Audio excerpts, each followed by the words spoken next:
Well, you might be surprised, Kim. We did find 4 different types of abuse. Some were obvious, others were less than obvious, but still surprising. And money stands at the root of most cases. Now, you'll see people use creative and illegal means to sidestep the system on both sides of the state line. According to the Georgia Department of Revenue, they have seen a handful of cases of people who either work or live in Georgia, yet claim Tennessee to avoid income tax. Bob, apparently someone wanted to miss finals or shorten the school year, but now the school year is actually longer. Tomorrow was supposed to be the last day of school and only a half day at that. Today, students were taking final exams. But this act of deception takes a turn for the worse for both students and teachers.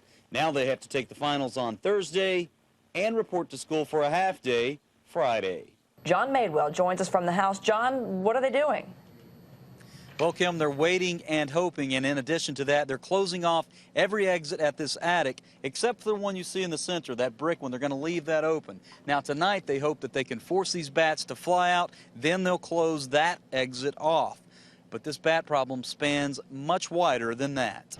And several businesses downtown did lose some of the traffic during the time of the evacuation. Now, we want to take a look at the sidewalk now. You can see that there's yellow paint on the sidewalk.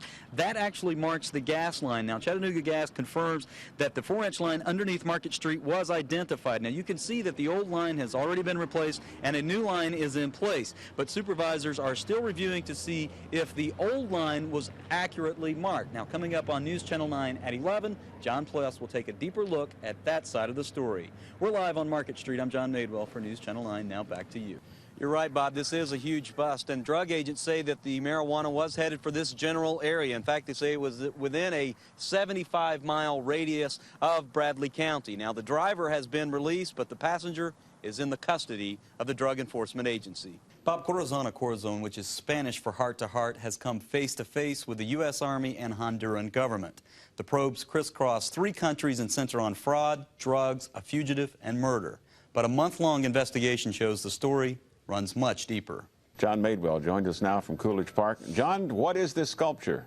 Well, Bob, it's known as heavy metal, and as you know, art is interpretational, but this one is also interactive, and it's designed to be played by anyone. This afternoon, we made our way from Dalton east of here over to Murray County, and at that time the roads were wet and clear. But tonight, officials are preparing for what is happening right now.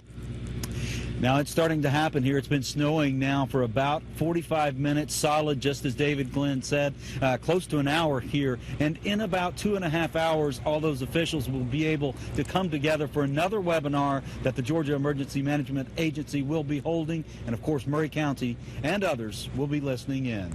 Reporting live from Dalton, I'm John Madewell for News Channel 9. Now back to you. And they're trying to advance in the playoffs, already in the semifinals. They hosted the Treutlen County Vikings this afternoon in a doubleheader. Check out the Trojans waiting at home plate early in this game. They're waiting on Will Goodman, number 16 in your program. He makes his way home after hitting a towering home run to left field. Solid pitching as well this afternoon. Left-hand starter freshman Chaney Rogers with a strikeout to end the inning. Good crowd on hand to watch the Trojans march through the playoffs. Conrad Broom with a bloop over second. That would bring home 2. And the slide at the plate coming up, not even close. Safe at the plate. Trojans hitting the ball well. Even a foul ball found a target. Ooh, a windshield. And look who it belongs to. Don't worry, of course we had insurance. Gordon Lee wins Game 1 easily, 10-2 over Treutlen. Now Game 2 and the best 2 out of 3 was a different story. Much tighter game, but the Trojans hold on, winning Game 2 4-2.